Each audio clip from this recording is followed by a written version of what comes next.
Hi, I'm Lee Hudson. I'm the one in the video having an epileptic seizure.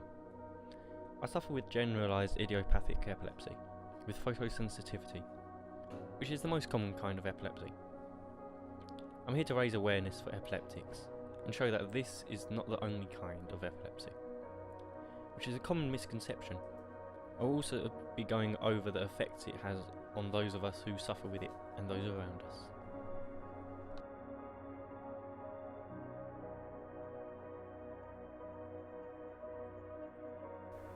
Okay, if you can just quickly state your name and your age for the camera, please. Guy Hudson, 51. How long have you been dealing with epilepsy? Most of my life. My aunt's little boy was epileptic and severely mentally handicapped, and unfortunately he did have a fit in the bath and died.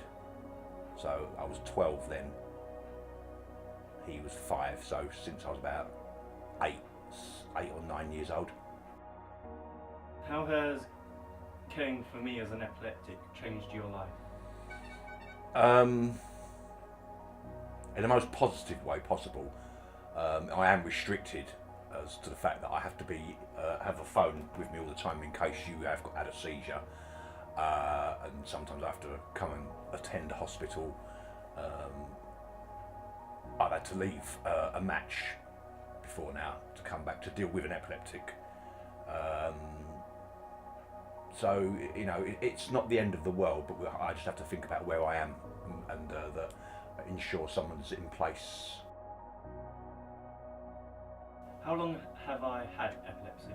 Your first seizure was in August/September 2008. I believe it was August.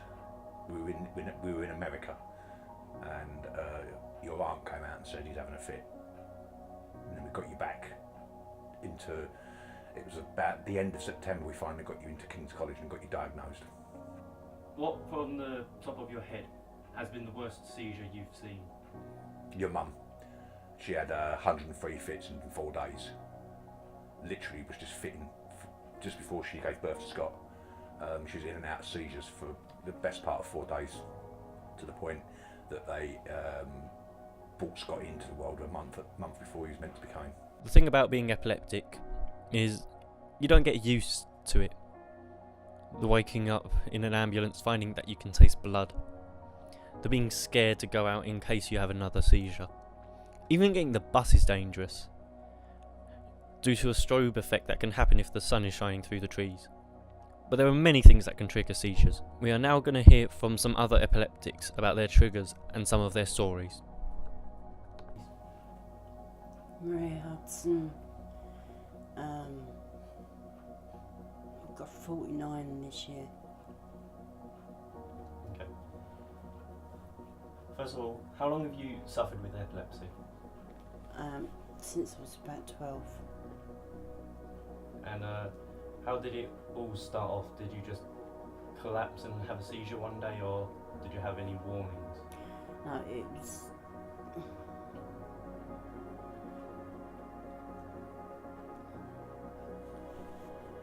was near Christmas, and we were going up to my mum's friends,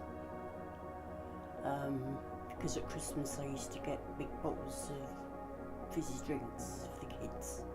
So we went up there and they had a colour television on, and Tom and Jerry was on, and I went running up and I crouched down right in front of the television, and my mum said sit down, and the next thing I know I was standing outside with a peg on my tongue, because they thought I might bite my tongue, but if there was a peg in it, Yeah. Okay, that's one I've never heard so before. that was the first one I ever had. Okay. And can you go over some of your triggers? Mainly photosensitivity.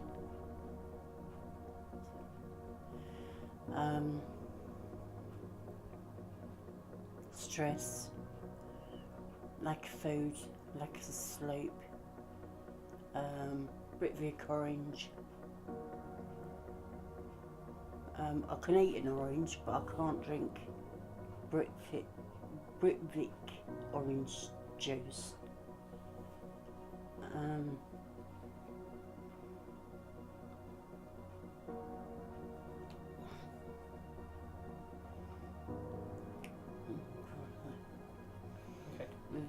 There's a few.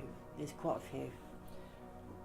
What kind of a toll has it taken on you in the years you've had it, like with relationships and what have you? Not good. Not good. I've been dumped because I was epileptic.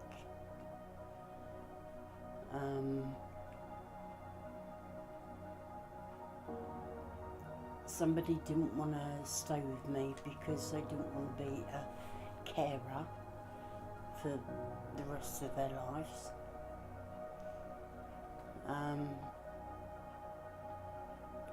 It's just, I have to be so careful. I've got a friend that comes round every day to make sure I'm alright. Okay, and final question, do you think there'll ever be a cure?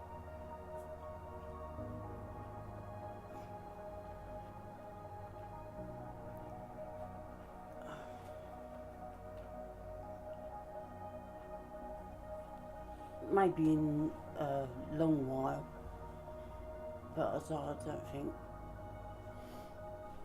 don't think it will be soon. Okay, thank you for your time.